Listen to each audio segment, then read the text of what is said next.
Around 70% of e-commerce brands are still running DIY or semi-DIY fulfillment. They might outsource the warehouse, but they keep the decisions. And somewhere between 2 million and 6 million in revenue, fulfillment stops being operational and quietly becomes the growth ceiling. Because the questions don't go away. Can this order ship today? Do we have enough stock to launch? Is this delay acceptable for the brand? You may have moved the stock, but you haven't removed yourself. And that's what, as I call it, the fulfillment fallacy. My name's Sam Anderson and I'm the founder of Order Fulfilment Experts. Over the past decade, I've worked with 177 founder-led e-commerce brands representing more than 3 billion in traded revenue. And the brands that scale cleanly don't just improve their marketing, they redesign their infrastructure. The fulfillment fallacy is the belief that fulfillment is just operational, that if boxes are being picked and packed, the problem is solved. It isn't. If you are still the decision maker for every exception, if you are still checking dashboards at night, if launches are delayed because the back end can't cope, you haven't outsourced fulfillment, you've outsourced labour and kept the liability. There are 3 stages of fulfillment maturity. Stage 1 is the DIY survival mode. It's kitchen table, spare room, spare garage, it's hustle. Stage 2 is the dangerous middle. You've hired people, you may have leased space. Revenue is climbing, but complexity is rising faster than systems. And this is where most brands between that 2 million and 6 million pound turnover live. It looks successful from the outside. It is successful on paper, it really is, but it's heavy. Nothing is broken enough to force change, but everything feels tense. And then there's stage 3. Strategic infrastructure, fulfillment becomes invisible. The founder stops being the operational backstop. Growth no longer feels like risk, it feels expandable. Let's talk about the real cost. Running a small 5,000 square foot warehouse can easily exceed £250,000 per annum before volatility is factored in.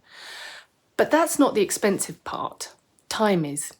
If you spend even a third of your time on logistics and your strategic time is worth conservatively £250 per hour, that's roughly £35,000 per year in opportunity cost. But it's more than that. It's 70 hours per month you could reclaim. It's product development, partnership conversations, creative thinking, family presence.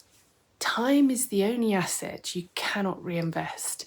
If fulfillment dictates your calendar, kind of owns your life. Here's what most founders don't see when fulfillment is fragile. Behaviour changes. You hesitate before launching, you reduce ad spend because ops feels stretched already. You avoid promotions because Q4 nearly broke you and your team last year. Fulfillment doesn't just move orders, it shapes ambition. And that becomes your hidden growth ceiling. Control versus freedom. Control feels responsible.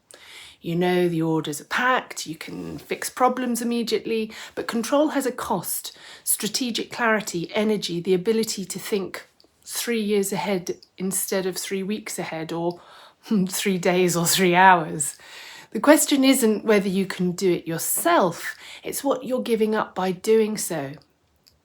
Here's a reframe. Being close to your stock does not equal control, and fulfillment is not a back-end function, it's a structural architecture. It determines whether growth feels expansive or exhausting. Most founders think fulfillment belongs in operations, that if orders are being picked and packed, the job is done. But that thinking is outdated. The smartest brands don't treat fulfillment as a cost to squeeze. They treat it as a marketing investment that drives retention, loyalty and lifetime value. Look at the biggest e-commerce company in the world, Amazon. In 2025, Amazon generated around $716.9 billion in annual revenue. 30% of that went towards fulfillment and delivery. Now, none of that happens without best-in-class fulfillment, fast delivery, reliable service, seamless customer experience.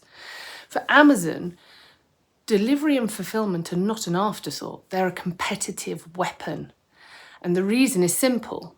Great fulfillment isn't an operational cost, it's a marketing cost.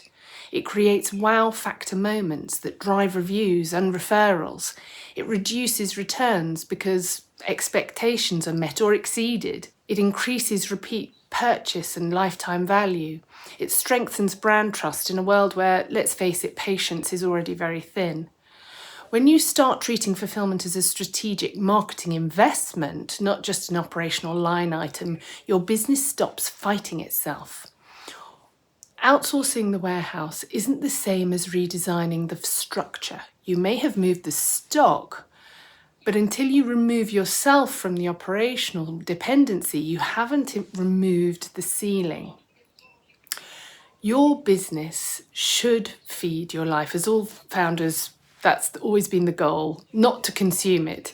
If you're still the safety net for your operations, if your growth feels heavier every year, if you hesitate before scaling because the back end might buckle, that's not a marketing problem, that's structural. I've written a full special report called The Fulfilment Fallacy, where I break down the £250,000 bottleneck most founders never calculate, the 3 stages of fulfillment maturity, the hidden time tax, and how to redesign your infrastructure properly. And if you're building a serious brand and don't want fulfillment to become your ceiling, download it below. Then ask yourself a better question. Not how do I grow faster, but have I designed this properly to do so? Thank you for watching. My name's Sam, and if you'd like to connect, there's another link in the description below as well as for the report.